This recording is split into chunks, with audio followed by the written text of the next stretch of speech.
Then Jesus said to his disciples, "If anyone desires to come after me, let him deny himself and take up his cross and follow me. For whoever desires to save his life will lose it, but whoever loses his life for my sake will find it. For what profit is it to a man if he gains the whole world and loses his own soul?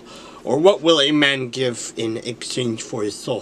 For the Son of Man will come in the glory of his Father with his angels, and then he will reward each according to his works. Assuredly, I say to you, there are some standing here who shall not taste death till they see the Son of Man coming in his kingdom."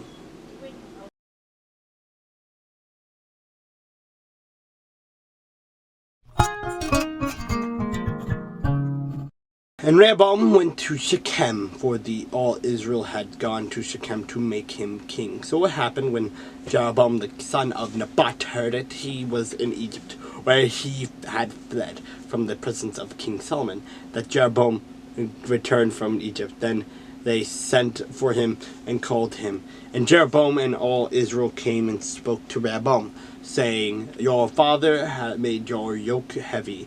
Now therefore lighten the burdensome service of your father and his heavy yoke, which he put on us, and we will serve you." So he said to them, "Come back to me after 3 days." And the people departed. And then King Rehoboam consulted the elders who stood before his father Solomon while he still lived, saying, "How do you advise me to answer these people?" And they spoke to him, saying, "If you are kind to these people, and please them, and speak good words to them, they will be your servants forever." But he rejected the advice which the elders had given him, and consulted the young man who had grown up with him, who stood before him, and he said to them, "What advice do you give? How should we answer this people who have spoken to me, saying, 'Lighten the yoke which your father put on us'?" Then the young men who had grown up with him spoke to him, saying, "Thus say you should speak to the people who have spoken to you, say, 'Your father made your yoke heavy, but you make it lighter on us.' Thus you shall say to them, 'My little finger shall be thicker than my father's waist.'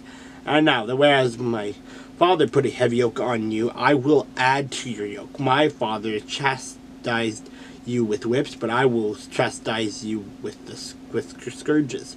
So Jeroboam and all the people came to Rehoboam on the 3rd day, as the king had directed, saying, "Come back to me the 3rd day." Then the king answered them roughly. King Rehoboam rejected the advice of the elders, and he spoke to them according to the advice of the young men, saying, "My father made your yoke heavy, but I will add to it. My father chastised you with whips, but I will chastise you with scourges." So the king, who did not listen to the people, for the turn of events was from God, that the Lord might fulfill his word, which he had spoken by the hand of Ahijah the Shilonite to Jeroboam the son of Nebat.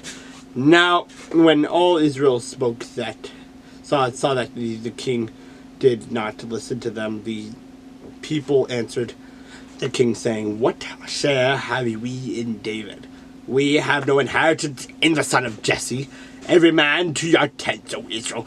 Now see to your own house, O David." So all Israel departed to their tents, and Rehoboam reigned over the children of Israel, who dwelt in the cities of Judah. Then King Rehoboam sent to Hadoram, who was in charge of revenue. But the children of Israel stoned him with stones, and he died. Therefore King Rehoboam mounted his chariot in haste to flee to Jerusalem. So Israel has been in rebellion against the house of David to this day.